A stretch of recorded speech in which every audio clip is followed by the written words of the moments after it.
I've been getting a lot of questions recently on L4, L5 disc bulges and exactly what it is and what to do and what the consequences are of having an L4, L5 disc bulge.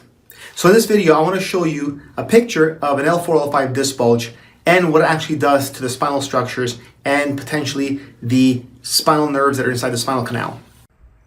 Helping you relieve pain, conquer stress, and supercharge your health the chiropractic way. Hi, my name is Dr. Walter Slubro. I'm a chiropractor in Vaughan, and welcome to this video.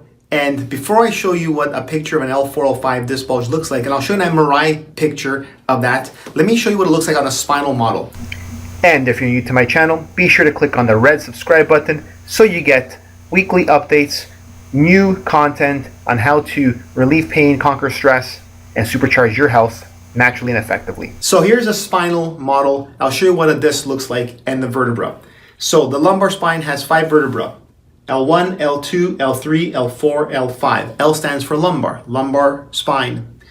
This is the L1, L2 disc, L2, L3 disc, L3, L4 disc, L4, L5 disc, L5, S1. Why is it S1? Because it's the first part of the sacrum. S for sacrum. Now, an L4, L5 disc bulge would actually be a disc bulge at this level here.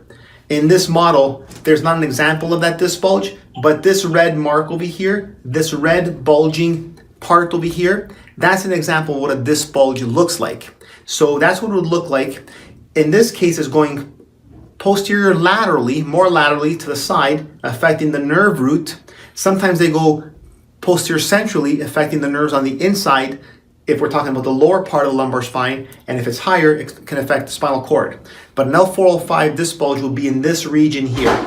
A structure like this, protruding laterally or posteriorly backward, but at the L4, L5 disc bulge, disc area over here, L4, L5 disc area. So I like to use these anatomical charts to really display a picture of a herniated or bulging disc. So again, here is the normal curve of the lumbar spine: L5S1 disc, L4, L5 disc, L3, L4, L2, L3, L1, L2. So over here, L4, L5 disc and L4, L5 disc bulge. You'll see that bulge that's going again posterior laterally, affecting the nerve root, just like in the spinal model. So there's an actual photo or picture of an L4, L5 disc bulge and how closely it's actually irritating the nervous system. It can cause local pain, inflammation pain, inflammatory irritation on that disc area, inflammatory irritation on the nerve, and it can also radiate and refer pain down to the buttock, hips, all the way down to the thigh, leg, and even the foot. So that's an example of an L4, L5 disc bulge. So now I'm going to show you what it looks like on an MRI. So right here, you'll see this is the vertebra. Right there is the vertebra. Over here is the vertebra as well. So vertebra. And then over here is the disc. Disc. And disc in between the vertebra. Over here is the spinal cord. This white band that I'm highlighting in yellow is the spinal cord. And then the lower back, it branches off as nerves in the lower part of the lumbar spine. And then if you look at this circle over here, this circle right there, that's demonstrating a disc bulge between the vertebra going backwards. And look what it's doing to the fecal sac. It's pressing on the fecal sac, indenting the fecal sac, decreasing the flow of cerebrospinal fluid, and in the lower lumbar area can actually irritate the nerves on the inside of the spinal canal called the cauda equina, and if it's higher, could actually irritate the spinal cord. That's not good. So another disc bulge over here, and another disc bulge over here. So if it was between L4 and L5 vertebra, that would be called an L4, L5 disc bulge. That's what it looks like on an MRI report.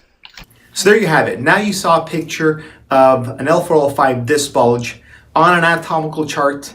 You also saw it on an MRI image, and I also showed you what it looked like on the actual spinal model. So I hope you found that useful. If you have any questions, leave them in the comments below. I answer all questions as well. If you want to get access to all new update videos as I come along on a weekly basis, click on that subscribe button right now and that notification bell.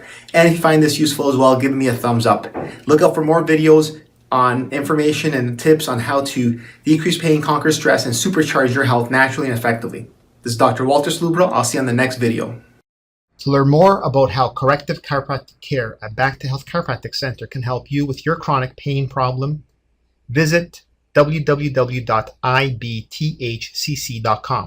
Back to Health Chiropractic Center is located at 20 Cranston Park Avenue, number 6, Vaughan, Ontario, L6A2W2.